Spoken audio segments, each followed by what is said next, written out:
गेल्या अनेक वर्ष सातत्याने ईद ए मिलाद सांगोल्यामध्ये साजरी केली जाते। याचं प्रतीक म्हणून गुलजार ग्रुपच्या माध्यमातून गेल्या अनेक दिवस 15 वर्ष सातत्याने या ठिकाणी सरबत वाटून हिंदू मुस्लिम ऐक्याचं प्रतीक या ठिकाणी दर्शवलं जातं। आणि आज हजरत सल्लल्लाहु अलैहि वसल्लम यांची 1500वी या ठिकाणी जयंती मोठ्या उत्साहात साजरी केली जाते। सगळ्या सोलापूर जिल्ह्यामध्ये सांगोल्यात आपल्याला पाहायला मिळेल की एवढा मोठा जुलूस निघालेला आहे।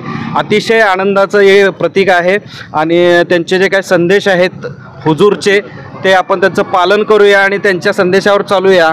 जयंतीचं या ठिकाणी औचित्य म्हणून सर्व हिंदू मुस्लिम बांधवांना तमाम मला एवढंच सांगायचं आहे की त्यांचे जे काही प्रेषित दूत आहेत यांच्या आपण मार्गावर चालूया आणि शांतता आणि सुव्यवस्था प्रस्थापित करूया। आणि येणाऱ्या सर्व काळामध्ये आज जसं आपण हिंदू मुस्लिम ऐक्यतेचं प्रतीक म्हणून सांगोल्यात सगळेच सण हिंदू मुस्लिमांचे एकत्रितरित्या साजरे करतो, तसेच सण येत्या अनेक दिवसामध्ये आपण साजरी करूया। आता ही 1500वी जयंती आहे। येत्या काही काळात आपण 2020, 1600वी, 1700वी जयंती देखील मोठ्या उत्साहात सांगोल्यात अशीच एकोप्यानं साजरी करूया एवढंच या निमित्तानं सांगतो। गुलजार ग्रुपनं अतिशय समाज उपयोगी या ठिकाणी जो उपक्रम ठेवलेला आहे तो समाजासाठी स्तुत्य आणि अतिशय चांगला उपक्रम आहे। त्यांचं देखील समाजाच्या वतीनं मनापासून हार्दिक आभार आणि सांगोल्याच्या तमाम जनतेचं आभार की सोलापूर जिल्ह्यातली ही सगळ्यात मोठी जयंती आहे। धन्यवाद।